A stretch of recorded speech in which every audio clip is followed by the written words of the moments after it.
Pertanyaannya, stabil nggak ekonomi kita? Jadi presiden, is okay. Nah, apalagi nanti setelah pulang seminar ini pasti akan menggoncang-goncang dunia. Apakah pendidikan tinggi menjamin seseorang punya kualitas? Kita pernah jaya. Siapa kita? Pemuda? Pemuda? Oke, tangan yang meriah.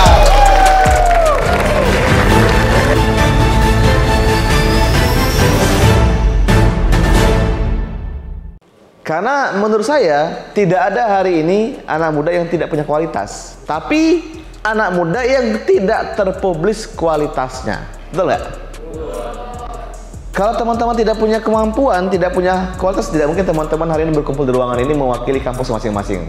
Kita dikirim berkumpul mewakili kampus kita, mewakili provinsi kita, mewakili jurusan kita, mewakili organisasi kita, arti kita dianggap punya kemampuan, betul nggak? Kita punya nilai lebih, kita punya mutu. Tinggal apakah mutu ini, apakah quality ini benar-benar memenuhi kebutuhan zaman. Nah, ini yang penting kita garisi, kebutuhan zaman. Dan apakah zaman pun sesuai dengan kebutuhan kita hari ini. Ini mesti di-matchkan antara kita membutuhkan zaman dan zaman membutuhkan kita. Kalau tadi Mbak moderator yang cantik ini mengatakan bahwa dulu Bung Karno mengatakan kalau ada 1000 orang tua itu mampu memudahkan Semeru, kalau ada 10 pemuda itu mampu mengguncangkan dunia. Kita berkumpul di ruangannya lebih dari 10, bahkan hampir ratusan. Artinya bukan hanya menggoncang dunia, bisa membolak-balikan dunia sesuai kehendak kita, betul? Betul? Tadi malam siapa yang terasa gempa? Angkat tangan yang terasa gempa. Terasa? Itu teman-teman baru acaranya belum mulai tadi malam, udah gempa duluan kan? Nah, apalagi nanti setelah pulang seminar ini pasti akan menggoncang-goncang dunia, membolak-balikan dunia.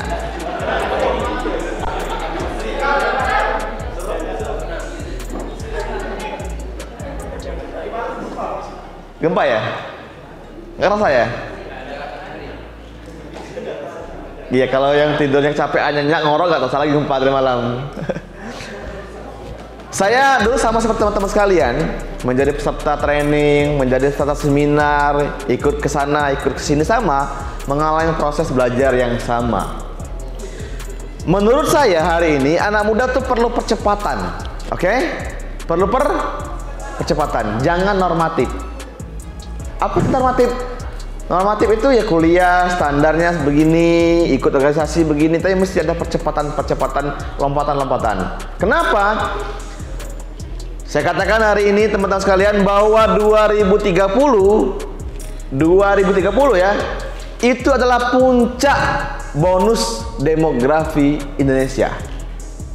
Puncak bonus demografi Indonesia, di mana generasi siap kerja umur 16 sampai 60 tahun itu menguasai jumlah penduduk Indonesia sebanyak 70% lebih. Ini pernah dialami Jepang dulunya. Ini pun pernah dialami oleh Korea dulunya. Ini pun pernah dialami oleh Jerman dulunya, dan hari ini akan dialami oleh Indonesia. Nah, jumlah generasi muda yang produktif ini akan mengalami dua pilihan. Satu, menjadi bonus kemajuan negara kita, atau menjadi beban regenerasi berikutnya. Dia menjadi bonus kalau generasi ini adalah generasi yang punya kualitas, yang punya mutu, yang punya desain masa depan, yang punya visi masa depan. Tapi dia akan menjadi beban generasi berikutnya kalau generasi saat ini tidak punya kualitas. Teman-teman, bicara kualitas, hari ini hampir semua provinsi, bahkan hampir semua kabupaten punya kampus, betul nggak? Sangat jarang sekali pemuda kampung yang tidak sekolah, minimal di SMA ya. Zaman kami dulu, orang yang bisa SMA tuh bisa hitung jari, apalagi kuliah. Tapi hari ini tidak ada kita temukan orang-orang kampung yang kuliah, rata-rata generasi muda kuliah. Tetapi apakah kuliah ini menjamin sebuah mutu? Belum tentu. Apakah pendidikan tinggi menjamin seseorang punya kualitas? Belum tentu. Kenapa? Hari ini ada ribuan orang sarjana hukum, betul nggak?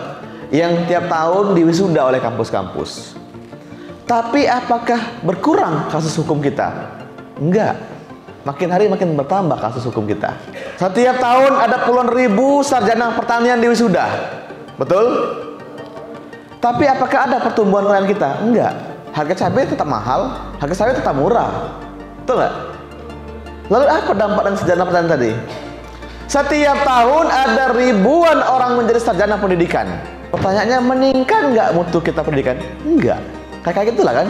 Setiap tahun adalah puluhan ribu anak muda diwisuda dengan gelar sarjana akuntansi, sarjana ekonomi, sarjana studi pembangunan. Pertanyaannya, stabil nggak ekonomi kita? Tidak. Lalu apa yang salah dengan republik ini? Lalu ngapain kita wisuda tiap tahun ribuan generasi muda yang sarjana kalau tidak ada perubahan-perubahan?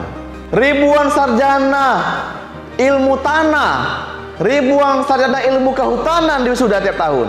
Bahkan kampus-kampus Islam tuh ribuan orang, puluhan ribu orang mewisuda calon-calon ustadz ustazah, betul nggak? Meningkat nggak morality kita? Tidak. Ini problem terbesar kita. Tapi apakah kita perlu down dengan itu? Not. Kita tidak akan pernah down dengan itu.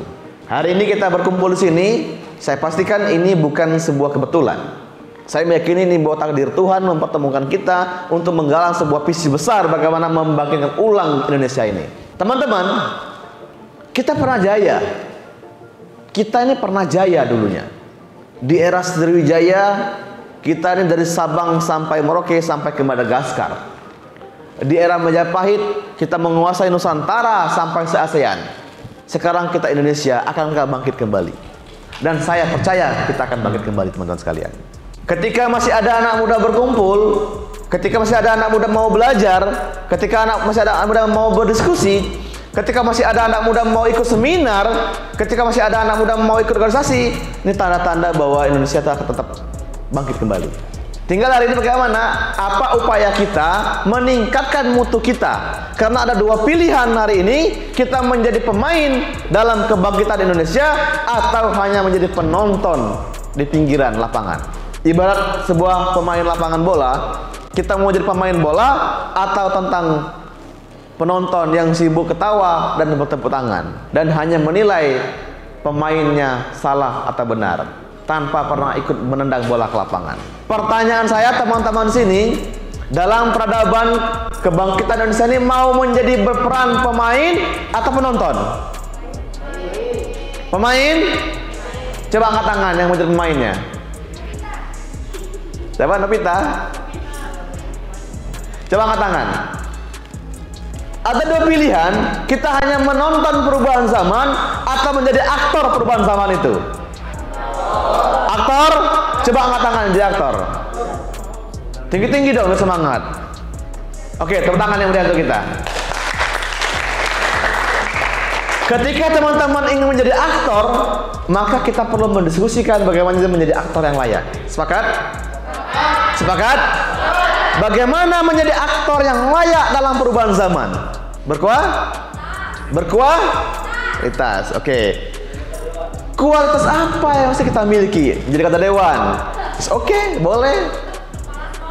Kepala sekolah, is oke. Apa lagi? Jadi apa? Jadi presiden, is oke. Teman-teman, ada yang menjadi presiden? Ada ya? Angkat tangan dong. Ya minimal istri presiden lah gitu kan. Mau jadi kata dewan ada? 1, 2, 3, 4, 5, 6, 7. Wajar dikit aktivis parlemen. Karena sedikit aktivis jadi dewan, sisanya cukong semua. Betul? Betul? Mestinya 2024 nanti anggota DPRD itu 70% aktivis isinya maksudnya. Setuju? Setuju? Mau kamu partainya biru, merah, kuning, jingga, apa lagi? Abu-abu, hijau, silakan. Yang penting visimu apa? Sepakat? Sepakat. Lah walaupun dia partainya hijau, kalau nggak punya visi ya merah juga. Betul nggak? Betul nggak? Ini kan yang penting otaknya loh, boy. Visinya apa? Betul nggak? Sekarang teman-teman, apa visi kita tentang republik ini? Sebelum republik deh, teman-teman ada nggak yang punya visi? Ada yang punya visi? Nggak punya visi? Coba angkat tangan yang punya visi. 1 orang, 2 orang, 3 orang, 4 orang, 5 orang, sisanya belum punya visi. 6 orang belum punya visi. Jangan-jangan dia apa visi itu bang? Bagaimana kita mau menata republik ini, hai kawan-kawan sekalian, kalau kita tak punya visi? Betul? Oke deh, sebelum visi kita, coba angkat tangan yang tahu visi Indonesia. Tahu visi Indonesia?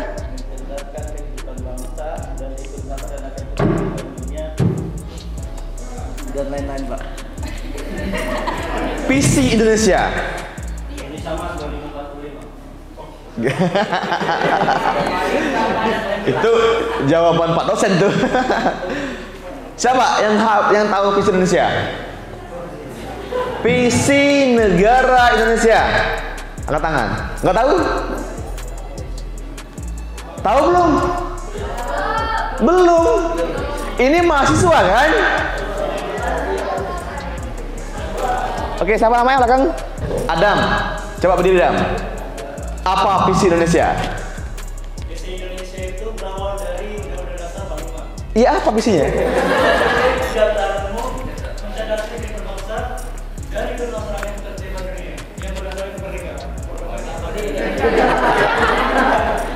Belum pas. Yang lain? Oke. Berdiri. Saya boleh turun ya, ini kayaknya saya ketinggian ini. Kayak gimana gitu. Siapa namanya? Alexander Debua bilang bahwa saya tercantum dalam Undang-Undang 1945 bahwasanya visi Indonesia itu adalah menjadi bangsa yang merdeka, berdaulat, bersatu, dan juga adil dan makmur. Oke. Itu baru benar. Visi Indonesia adalah menjadi negara yang merdeka, berdaulat, bersatu, adil, dan makmur. Ah, tepuk tangan dong.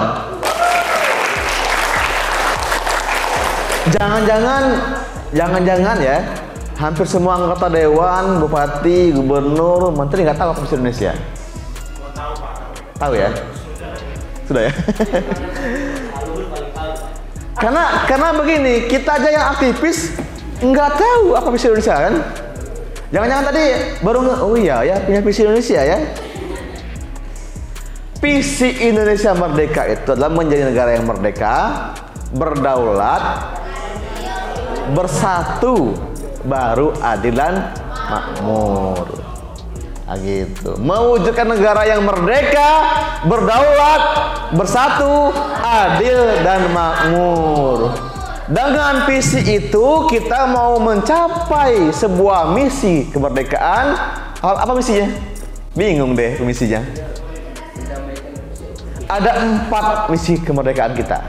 Apa tadi? Melindungi segenap tumpah darah Indonesia. Apa yang kedua? Meningkatkan kesejahteraan umum, mencerdaskan kehidupan bangsa, dan ikut terlibat dalam perdamaian, ketertiban abadi dunia. Ketertiban abadi dunia. Paham? Bisa? Jangan nanti pas ditanya masyarakat nggak tahu. Aktivis ya? Iya mbak, aktivis ini. Apa visi Indonesia merdeka? Lah, belum baca mbak Aden. Mau mengatakan membela rakyat, memperjuangkan bangsa, negara, nggak tahu apa tujuan negara. Teman-teman, itu visi Indonesia. Teman-teman punya visi nggak? Coba angkat tangannya punya visi. 1, 2. Yang punya visi cuma 2 orang ya? Oke deh, sebelum visi yang punya cita-cita. Ada nggak? 1, 2. Tinggi-tinggi dong. Yang lain nggak punya cita-cita? Angkat tangan yang punya cita-cita. Nggak punya. Tinggi-tinggi dong. Oke, yang belakang nggak punya cita-cita ya. Saya mau nanya, siapa yang konsisten cita-citanya dari SD, SMP, SMA, kuliah?